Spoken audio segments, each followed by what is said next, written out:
आप देख रहे हैं जी न्यूज़ में आप सभी का स्वागत है। आप देख रहे हैं हमारे साथ जुड़ चुके हैं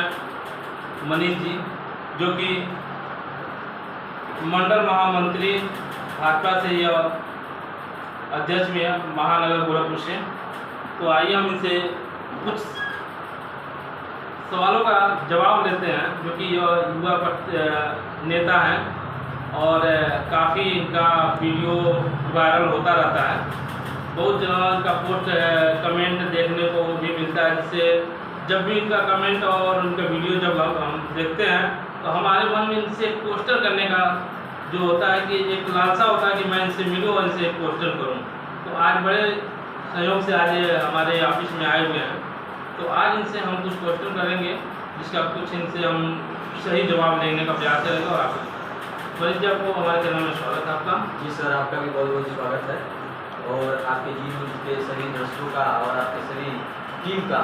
मैं दिल की गहराइयों से प्यार भरा नमस्कार और आप सभी दर्शकों का मैं आशीर्वाद चाहता हूँ। मनीष जी, सबसे पहले तो आपसे ये क्वेश्चन है कि जो कि आपने एक काफ़ी वीडियो डालते हैं, बहुत सराहनीय वीडियो होती है, जो कि आप इतने कम उम्र में एक मतलब ग्राम सभा से निकल के, एक गांव से निकल के महानगर में जाकर के अपने आपने बहुत अच्छी छवि बनाया है। तो आपका क्या रीज़न रहा है कि मतलब मान के चलिए कि आप रहने वाले जनपद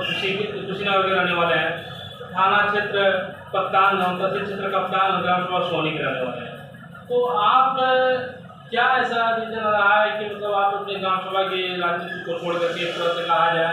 या इस क्षेत्र को छोड़ करके आप महानगर में जाकर के निवास कर रहे हैं, चाहे रूम लेकर के जैसे भी संघर्ष कर रहे हैं, तो कहीं कहीं तो ये सोचने के लोगों को मजबूर कर रहा है कि यह हमारे क्षेत्र का युवा नेता तो हमारे क्षेत्र को छोड़ करके दूसरे क्षेत्र में जाकर के अपना कर। जी सर, मैं आपके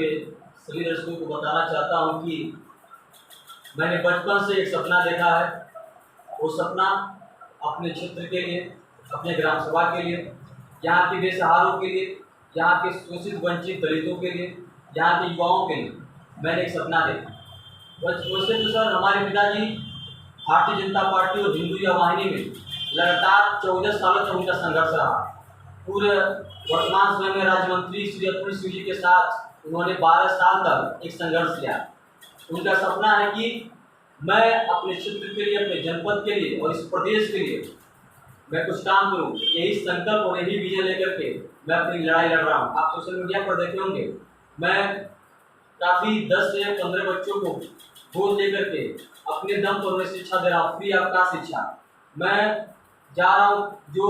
बुजुर्ग लोग हैं, जो काफ़ी शोषण के शिकार हो चुके हैं, उनके परिवार, उनके घर आगे पीछे कोई नहीं है, मैं उनकी बात सुन रहा हूँ, उनके संकल्प को मैं पूरा करने की पूरी कोशिश कर रहा हूँ। मतलब अभी 2-3 दिन पहले का वीडियो वायरल हुआ था कि कोई अग्रणी परिवार का बुजुर्ग व्यक्ति, आप मतलब इस रूप में आप बात कर रहे थे कि उन्हें खुद नहीं पता होगा कि आप एक समाज सेवी हैं, चाहे एक नेता है, चाहे जो भी है, जो भी कर लिया जाए। आप बहुत ही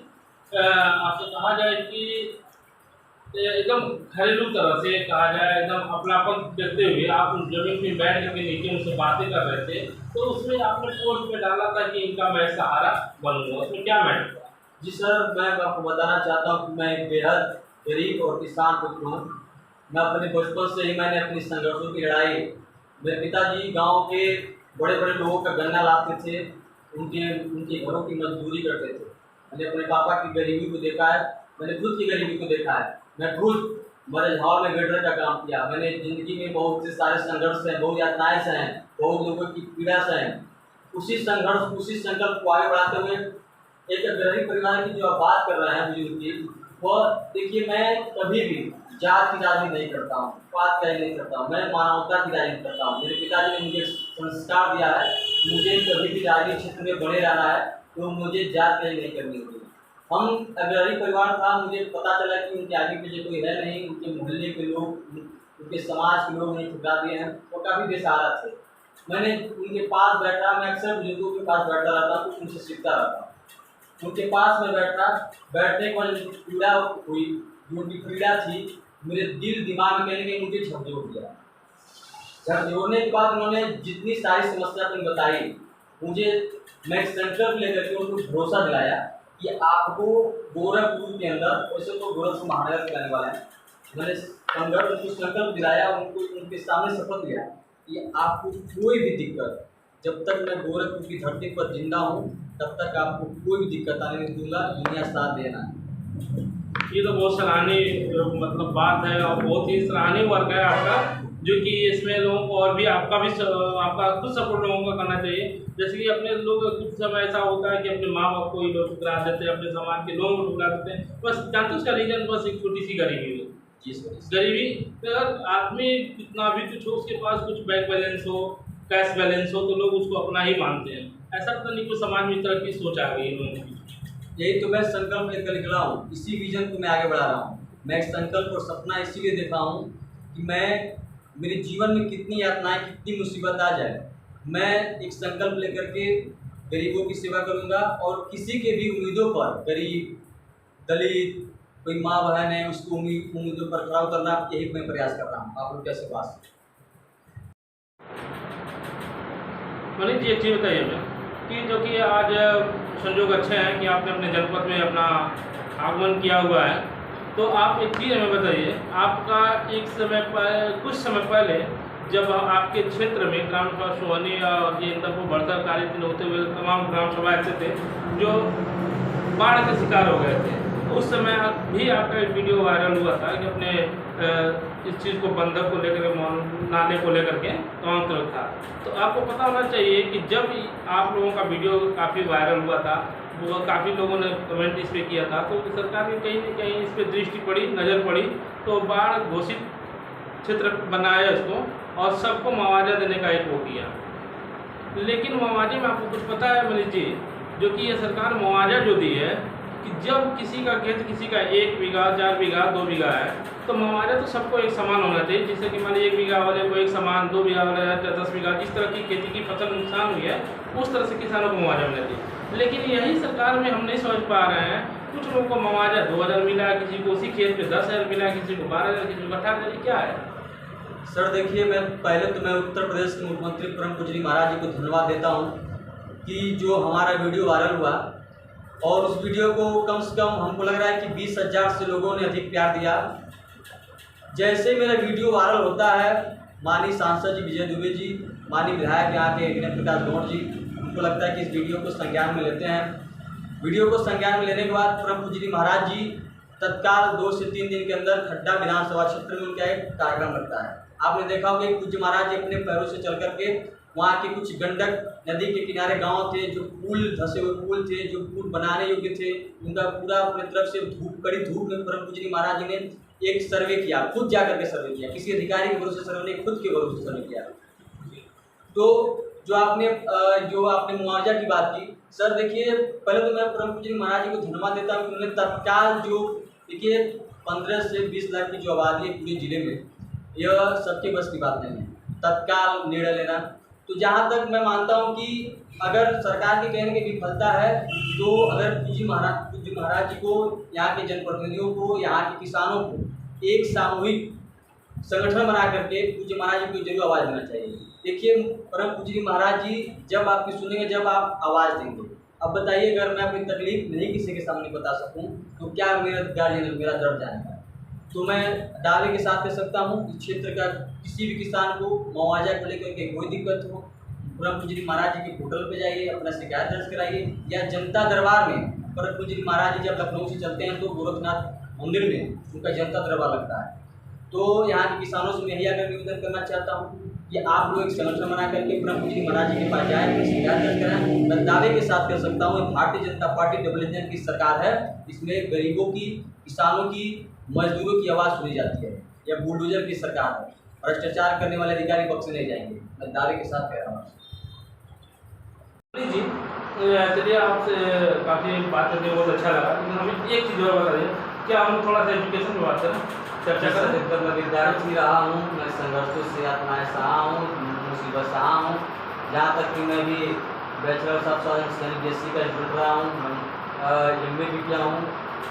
मास्टर ऑफ आर्ट। मैंने यहाँ तक पहुँचने के लिए, अपनी शिक्षा को ग्रहण करने के लिए मैंने काफ़ी आत्माएँ सही हैं, मैंने बहुत ही मुसीबत सहा है। मेरे पिताजी का सपना था कि मैं एक शिक्षित बन करके मैं समाज की सेवा करूँ। बिल्कुल आपका फर्ज बनता है सर, एक युवा के नाते, एक विद्यार्थी के नाते आप सवाल मुझसे पूछ सकते हैं। देखिए बोलिए, मैं देखिए हर व्यक्ति जब भी कोई अधिकारी बनता है या तो राजनीति में पैर डालता है, तो कहीं न कहीं से जब निकल हो जाता है ना किसी न किसी स्कूल से एजुकेशन लेके ही जाता है। तो वह जो आजकल के डेट में जो शिक्षा मंत्री होंगे, ऐसे तो बनाए नहीं गए होंगे शिक्षा मंत्री हैं, चाहे इसमें हमारे सांसद जी हैं, माननीय सांसद जी हैं, विधायक हैं, जो भी लोग हैं, ये लोग इस चीज़ पर फोकस नहीं करते हैं कि इनके सारे बच्चे पढ़ते हैं स्कूल में ही और गरीबों के भी बच्चे स्कूल में पढ़ते हैं। तो जाहिर सी बात है, कहीं ना एक चीज़ आपको देखने को मिल रहा होगा कि जो एल के जी, यू के जी लेवल के बच्चे हैं, 1 2 की मैं 5वीं तक की मैं बात कर सकता हूँ, ये इनके बैग का एक मानक होना चाहिए, कितना वेट होना चाहिए, कितना नहीं होना चाहिए, और इनकी पुस्तकें जो होती हैं, जो कॉपी किताब पुस्तकें हैं, वो कितने हाई लेवल पे हैं कि एक गरीब एक अगर 200 की 300 की मजदूरी करने वाला व्यक्ति है, तो आपको लग रहा है कि कहीं ना कहीं वो असहाय हो जाएगा बैग में। क्योंकि एक एल के जी यूनिवर्सिटी के बच्चे की बैग की कीमत 3500, 4000, 5000। सर आप जो महंगाई की बात कर रहे हैं, खास करके कापी और किताब को लेकर से जो आप बातें कर रहे हैं, जो महंगाई की बात कर रहे हैं, जहाँ तक कि माध्यमिक शिक्षा परिषद और बेसिक शिक्षा परिषद के माननीय मंत्री श्रीमती गुलाब देवी आजाद जी और बेसिक शिक्षा परिषद के मंत्री श्री संदीप सिंह जी के नेतृत्व में जो गठन किया गया है शिक्षा परिषद की बच्चा, इसमें मुख्यमंत्री जी खुद संज्ञान लेकर के आप देखा होगा कि आज अपना सौभाग्य की आज पूर्वांचल गोरखपुर की धरती पर सैनिक स्कूल पर भरकर अभी हाल ही में राष्ट्रपति महोदय के नेतृत्व में किया गया है। मैं उत्तर प्रदेश के मुख्यमंत्री जी का धन्यवाद देता हूँ। तो कहीं ना कहीं हमें पूरा भरोसा अपनी सरकार पर, महाराज जी पर। और आप जो कह रहे हैं कि देखिए पिछली सरकार में 12 से 17 में जब पिछली सरकार थी उसमें तो और भ्रष्टाचार करते थे, कापी किताब का तो अभी तो बहुत कम कुछ लगा। खुद मैं पढ़ता था, जो रफ 25-50 के मिलते थे वह आज मैं दावे के साथ कह सकता हूँ जो रफ 25 में मिलते थे, पहले बहुत कम इजाफा हुआ है। तो इस पर पूरा भरोसा है, पूज्य महाराज इस पर निर्णय ले रहे हैं, बहुत जल्द निर्णय लेंगे। तो भारतीय जनता पार्टी की सरकार है, पहले के किसी भी विद्यार्थी किसी युवा के साथ हमेशा करेंगे। एक चीज़ बताइए, चीज़ा बोली थी, बहुत मुद्दे की बात है, हो सकता है इससे आपका माइंड गया हो ना गया हो, लेकिन मैं एक बार फोकस करना चाहूँगा अपने सरकार से भी और आप लोगों के ही माध्यम से अपनी बात में फैलाना चाहता हूँ अपने क्षेत्र में कि जब हमारा देश एक जॉब एक है, जैसे मान लीजिए रेलवे कोई बच्चा वैकेंसी देता है, कल पर पुलिस का देता है, किसी भी चीज़ का कोई भी गवर्नमेंट चीज़ देता है, उसके पेपर जो बनते हैं किसी एक साइड से होते हैं, किसी अलग तो है नहीं कि मान लीजिए CBSE बोर्ड से अलग पेपर होगा, यूपी बोर्ड का अलग होगा, मदरसा बोर्ड का अलग होगा, या अलग जो भी बोर्ड चल रही है उनका अलग होगा, सबका तो एक ही मानता है। लेकिन ये बताइए कहीं कहीं बच्चों को विफलता का ये मार्ग है कि नहीं है? क्योंकि मतलब जब बच्चा अगर यूपी बोर्ड से पढ़ के जाता है, अगर उसके सिलेबस में CBSE बोर्ड का आ जाएगा कोर्स, तो बच्चा कहीं कहीं फ्लॉप होगा नहीं। सर अभी आपको पता हो कि MBBS की पढ़ाई केंद्र ने एक लागू किया है कि MBBS की पढ़ाई हिंदी में होगी। अपने गोरखपुर के रहने वाले राज्यसभा सांसद श्री राधा मोहन साग्रवाल जी के नेतृत्व में राज्यसभा में एक बिल पर बोला गया था कि MBBS की पढ़ाई हिंदी में होनी चाहिए। तो जहाँ तक कि केंद्र की सरकार, प्रदेश की सरकार पूरी तरह से प्रयास कर रही है कि अपने